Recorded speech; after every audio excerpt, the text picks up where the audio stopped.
Hi guys, it's Sam here with Bargain Hunting Blonde, and today I'm bringing you part one of my honeymoon haul. So on my honeymoon, which I just got back from, I went to Barcelona, so Spain, Italy, and France, and of course did some shopping because who wouldn't want to do some shopping with the price difference and the VAT back and all that. So part one is going to be what I got at Louis Vuitton, and then part two is going to be what I got at some other fashion houses. Some fashion houses which I actually have never bought from boutiques before. And I was there in August, so a little backstory about August is in August, most Europeans get a whole month off, and also that includes the artisans. So for a lot of the fashion houses, they're not getting a lot of new stock in because a lot of their artisans are on vacation, which who doesn't like to take off vacation, but it's not good if you're the shopper. So it took me quite a couple trips to different Louis Vuittons to find these pieces. I'm also going to share with you some facts I found out, which I don't know if are true or not, but I heard from quite a couple essays in Paris, especially at their flagship store and some of their other stores there. So let's get to the unboxing, and I'm going to start off with a piece that was in here. So I do try to take back all the packaging. I love luxury packaging, but sometimes the boxes don't survive very well. So most of this is in boxes, but some of the boxes did get a little damaged and did not survive, along with my luggage. I'm on like piece number billion this year for how destroyed it gets. So it's in this little box. I have not, this is like a true reveal. So since I bought all this, I have not opened it again. So a lot of this is a true reveal, and you can see me struggle with the ribbons because I can never get them off. I don't know why. So piece number one, this is a really hard piece to find just in general, and I actually got this one in Barcelona at the store. I cannot think of the name of that street, but the street that has a bunch of the Gaudi houses on it, and a lot of the designer boutiques is where I went. I didn't go into Corte Inglés or anything like that, like any of their department store Louis Vuittons. So it is the mini pochette in Damier Ebene. I was just about to say Damier Azur. Definitely not Damier Azur. I was really excited to find this piece. They're really hard to find in the United States. This piece is a made in France piece. Let's see if the camera will focus on that. Maybe. It's really hard to see against the treated leather. I was really excited. I actually hadn't asked her about this. I was trying to hunt down a piece for a friend who's been hunting for a toiletry for a really long time, which, as you guys know, in the United States can be really hard to find. And she was like, well, we don't have that toiletry, but we do have this, and I haven't seen this in forever. And I was super excited. And then she brought me out some other pieces to look at. And I was with my husband at the time, and he's like, he is not a luxury person at all, but he will sit there with me, and they bring you drinks and all that, so he'll willingly sit. But as I was sitting there and it was on the counter, and I had already told my SA, like, oh my gosh, I definitely want that piece, someone actually came over, just a customer came over and took it. And both my SA and my husband were like, oh no, like they literally took it and tried to walk away with it because it's really crowded in the store because we happen to be going on a Saturday. And I was like, no, my little piece. But luckily I got this. I'm really excited. In classic Damier Ebene, it does have its red textile lining. It has its little care card. I've noticed in Europe they don't give you the tags, the little tag that has the ID number on it. I don't know why. I've bought Louis Vuitton in Italy, France, Spain, Switzerland, and London, and they never give me the tags. I don't know why that's the thing. But this is piece little number one. I was not expecting to find this, but was really happy to find it. So I have two of the three. I'm just missing the Damier Azur. Piece number one.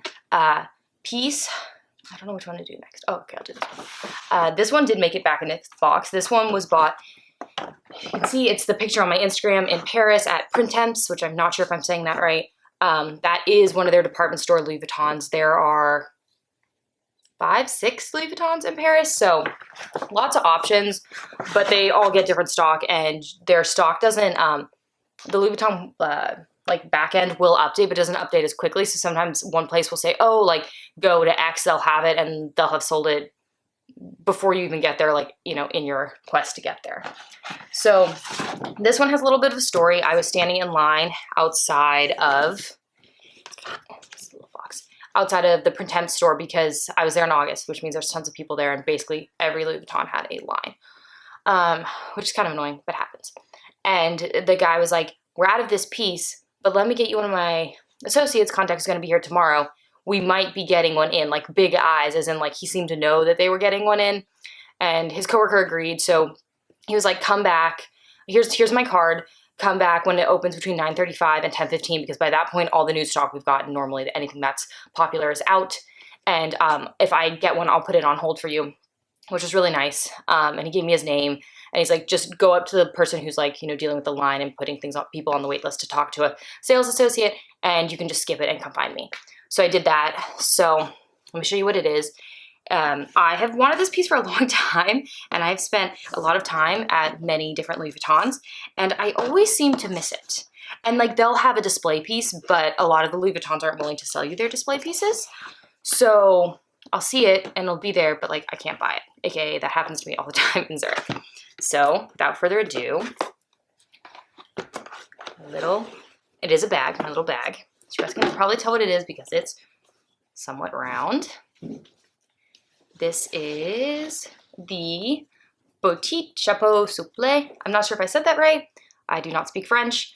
I have been trying to hunt this baby down for forever and a day, and I finally found it. I'm obsessed with this canteen shape. My husband literally calls it the canteen. He does not understand, and I was like, no, I need this bag. I'm obsessed with this bag. So we went to many Louis Vuittons, and they're also out because this is really popular right now. And as you guys can see, this is the classic monogram with the LV luggage tag. The Vachetta, or Vachetta, depending on how you want to pronounce it, is definitely more patinaed, but that's actually because it's treated. So it's not going to be as light as a lot of the really classic Louis Vuitton pieces like you'd see on a Speedy. It's very light. This is somewhat treated. I'm hoping that means that it'll stand up a little bit more to any sort of elements, but I obviously am going to be really careful with it. I'm really excited to style it, turn it into a backpack, wear it all the different ways. I love the little back pocket, which is not going to really fit anything, but it's really cute. The interior of this bag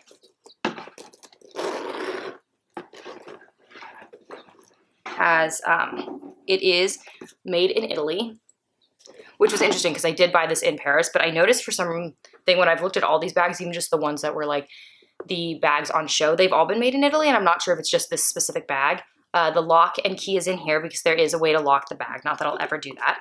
And then the interior kind of feels like a micro suede. I'm not sure if it is, but it is definitely a different interior than the traditional Speedy canvas pieces. So I'm really excited to style this. I'm really excited to have this. I was really excited to get it. Like I said, had been to a billion Louis Vuittons, and they're just always sold out of pieces that are really popular. No problem if you're looking for like a Neverfull or a Speedy, but I already have those, so I was looking for different pieces. So, last Louis Vuitton piece that I got, which probably comes as a shock, actually, because you'll see. Its box did not survive. So, it is in its bag, but the box, RIP box, they had given us, they were out of the size box that would normally fit the bag, so they'd given us a slightly bigger box, and it was just, it got crushed in the luggage, because I always carry on all my luxury pieces, but the boxes a lot of times I'll put in my luggage because someone wants to steal the box, like, I guess go ahead. I think you guys will all be surprised because it is, the same bag, but this is the limited edition large monogram print. I actually came across this one first and really wanted this bag in this style. I bought this in Cannes in the south of France, and they had this one, but they didn't have the other one. And this being a limited edition piece, I have never tried reverse monogram, and I was excited to try this piece. If it doesn't work out for me, I figured I could end up selling it later down the road. I just really wanted to try something a little different, and this piece in reverse monogram called out to me. I don't traditionally love reverse monogram. Like I said, I have a crazy obsession with the shape of this bag. I just love it. So very similar to the monogram one, just with the reverse monogram on the front and the reverse monogram on the back in the large monogram. And then it's harder to see, but the side is the normal colors, but again, the large monogram. So it's all around large monogram. It is limited edition. It does have a strap. The strap is in the bag. When I was packaging it up, it was a little easier to put the strap in the bag. The strap is the same as the normal one, as you guys can see. You can adjust it, which is great. I'm very tall, so I don't normally have an issue with the strap lengths, but it's good for people who have varying heights. This one also has a darker micro suede interior, which is really hard to see. But I was really excited. So I did pick it up this one first, and then I found the other one, and I didn't know if I was going to be able to find the other one. So I'm excited to see if, because they're such different prints and one's the large monogram, one's not, if I will end up using them at different times. If I don't, I might end up getting rid of one, even though I did buy both on my honeymoon, so that kind of makes them special. So we'll see. But I'm very excited to have both. They actually, because of the different monogram print, to me look like, yes, they're the same shape, but they're definitely very different, and they're very different colors. So we'll see. I'm excited. That is what I got from Louis Vuitton. And like I said, this is part 1. So I do have a part 2 coming, which is a bunch of other fashion houses. I just generally love Louis Vuitton. I have had recently, which I think I'm going to do a video about, some unfortunate run-ins with some not so nice essays and some bad customer service. This really kind of turned me off from Louis Vuitton, which is really unfortunate because I would say majority of my collection is Louis Vuitton. I also haven't loved the push towards leather. I'm not normally very impressed with their leather pieces, so I really like canvas, and they're really pushing to leather. So we shall see what happens. But if you like this video, please make sure to hit the subscribe button down below and click on the notification bell so you get notified every time I upload a new video. If you like this video, please make sure to give it a thumbs up. And if you want to see how I style these bags, especially 2 bags that are the same but different, make sure to follow me on Instagram and Facebook, which I have linked down below. Thank you so much for tuning in today, guys, and I'll see you in my next video. Bye!